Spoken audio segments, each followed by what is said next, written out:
I welcome you to the session on constitutional challenges. As far as India is concerned, our constitution came into existence on 26th of February of 1950. So we have passed nearly after 50, around 68 years almost, after the constitution has come into existence. Still, the constitution is facing a lot of challenges. Even recently, we might have heard about the comments of the judiciary, the problems occurring in the judiciary between the judges. And this has been a continuous process because at different levels of history, we have seen constitutional challenges arising due to the application or functioning of the constitution. Previously, we have been dealing with the issues of how to deal in regard to fundamental rights, property rights, the constitutional rights as to the freedom of prisoners, fundamental right of press, and also there were challenges regarding emergency during the emergency period, that is during 1975, 78 and all that period. So there was also a question whether the preamble to the Indian constitution can be changed because it was done with retrospective effect during 1978 or so. I think these are some of the challenges which will naturally occur to any kind of constitution when it is functioning or when it is going on as a process. And as far as our Indian constitution is concerned, we should understand that it is one of the largest constitutions in the world. It is a written constitution. It has been subjected to various kinds of amendments and has been updated from time to time based on the requirements of the democracy. But as far as we are concerned, we have strictly held the principles of democracy and we have understood and accepted the value of the people. The spirit of the constitution and the basic structure has not been much changed during the long period of the functioning of the Indian constitution. So, constitutional provision, however, will be challenged when there is a situational change that is occurring in a democracy or in some political situation.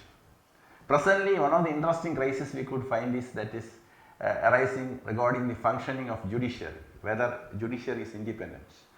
There is regarding appointment of judges, whether the colloquium which is appointed and suggesting the appointment of judges is acceptable by the executive, or whether the chief justice or some judges are favoring executive, or whether executive and judiciary is really independent or not. This is a very large question. It has not occurred first time in India. We should see there are similar situations that has occurred in England and United States of America in different times, and they have withheld and they have done a lot of appraisals on that matter, and they have stood the test at different levels to promote the democracy. As far as Indian democracy is concerned, we are having a very specific procedure by which impeachment is possible. Even impeachment has been brought to the parliament, which has not been accepted so far. So, generally there is a natural concern among the people, especially among the international community, whether Indian democracy is transparent and whether judiciary is independent.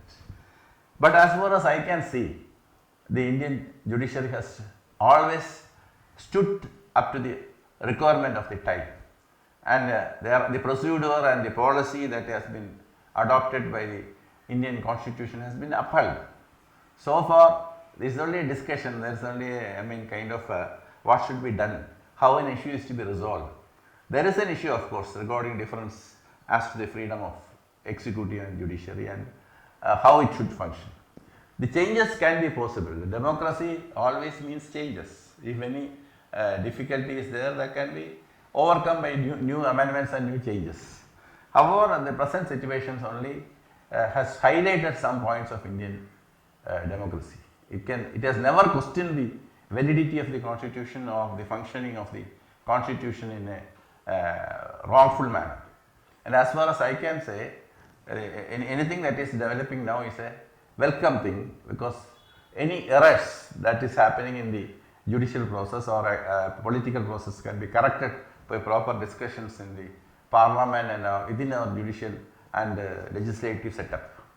So, as far as the present crisis is concerned, the view is it will be resolved constitutionally, and as far as our Indian constitution is concerned, it is one of the best documents that has been ever evolved over a period of time, and it has stood the tests of time, and we will withstand such tests ahead also, and the judiciary is functioning independently, and legislator has a role in this democracy for the effective functioning of judiciary.